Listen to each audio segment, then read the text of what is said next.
The next question is one I want to ask myself, and I also promised the other parents I was talking with that I would ask.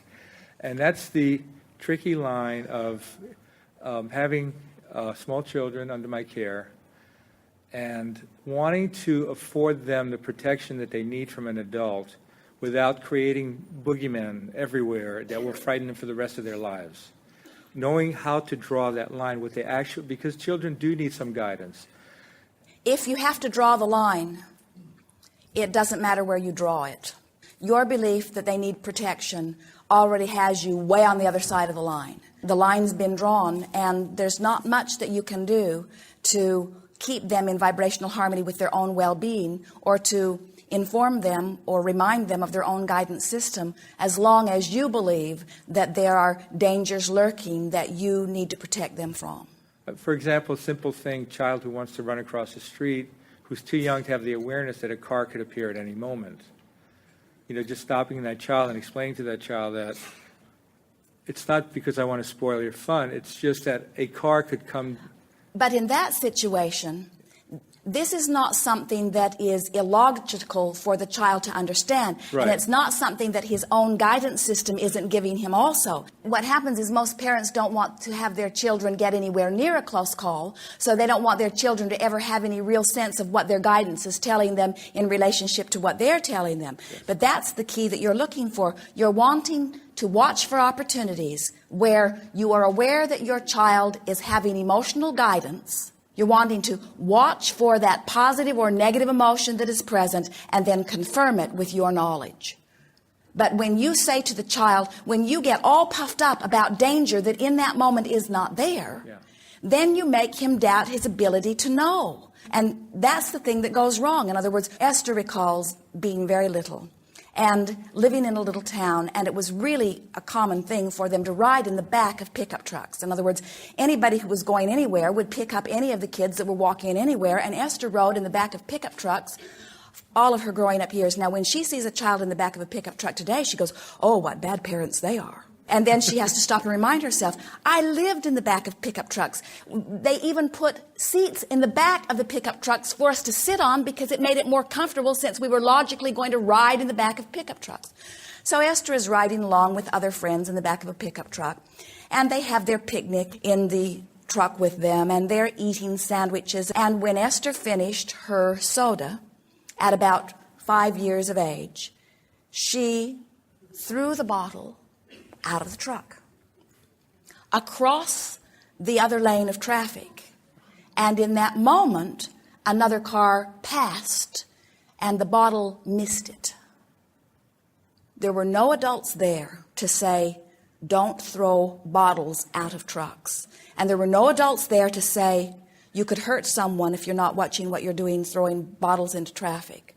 Nobody said anything but Esther's guidance system. She felt the negative emotion within her. It was as if time stood still in those moments between the releasing of it and the other car passing and the realization that no harm had come from it. But what we're getting at is Esther received enormous information about that experience. You get a sense of what we're talking Absolutely. about? Where so often the parent remembers everything that he ever did that ever got close to any trouble, and he saves them all up and carries them around, and then as soon as he pokes the little baby, are you able to hear and understand my words yet? Are you able to hear and understand my words? And as soon as there is any cognitive recognition, he begins to say, I love you so much, but you must watch out for this, and I love you so much, but you must watch out for this. And that child, in that moment of utter well-being, hearing all of this stuff and feeling the distress that the parent feels as they're conjuring the memory within them, the child doesn't know which end is up. In other words, his only assumption can be, I have no guidance system that I can trust, and I must trust my parent who knows all kinds of things, who's had all kinds of experience. And not any of that is true. Every single one of them has guidance, and that guidance is in place. That's what you're wanting to foster. You're not wanting to try to replace their guidance system with your scanty memory of what happened back there when you can't even recall clearly how you were vibrating, you see. Words don't teach. It is life experience that teaches. And so the thing that you're wanting to remember as you are interacting with your children is that they have guidance that is within them, that is supreme, that is always guiding them toward. And it is our promise to you that it is those warnings that serve to disconnect from guidance. And then you do have a dilemma because you better be there all the time. Right.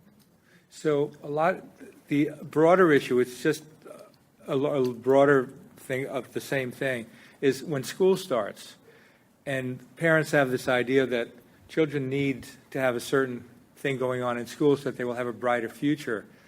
And I personally never felt that my great performance in school did anything to improve my future. If anything, it did things to make it worse, even though I was a straight A student. And I find myself doing the same thing, wanting my son who's 8 to excel in his and showing him all the little tricks that I used to do well in mathematics and all his courses. And he's just not that interested, even though he does very well in school, he's not that interested in that. He'd rather play with his toy trains or go outside, play with his scooter. I find myself at odds in that situation also. And I mean, I think I know the answer to this. Let us see if we can figure out why you might be at odds. So the universe is set up that when you ask, the universe answers what you're asking, and then you let it in. And so as a parent, you're saying, well, in this case, I would like the universe to answer for my child what I am asking. Yeah. And there's the rub. Yeah. Because what he is asking for, the universe will yield. And so we would express through our example and in as many ways of expressing that we could, your belief that whatever is asked for is answered, yeah, and that the key is to align. And we would put the emphasis upon whatever you are asking for. Because you see, when you subscribe to a philosophy that goes something like this, it's a big, hard world out there. And there are some tricks of the trade or some tools that will serve you. And you need to go to school and get those hammered into your head. It sort of defies the laws as we know them to be, because what it says is there is shortage, and only those that have prepared themselves in these ways will get the reward. And if you don't do this stuff you don't want to do and gather these tools and tricks, then you will not do very well in this world, because after all, it is a world of shortage.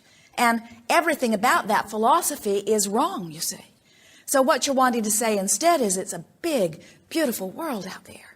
And you've come forth with so many talents that are going to unfold within you. And keep an eye out for the talents that are the strongest and that will give you the most satisfaction, because as you live those, your life will be so much more rewarding.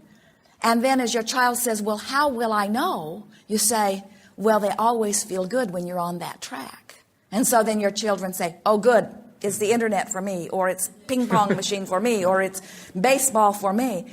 And we would say, it may very well be. In other words, we would never say, oh, no, I don't think these things that you are choosing are the right things. Now that I think about it, I think that your guidance system probably doesn't work. And that you should listen to me. You can't draw that line. Yeah. In other words, you either understand that well-being abounds or you don't. Yeah.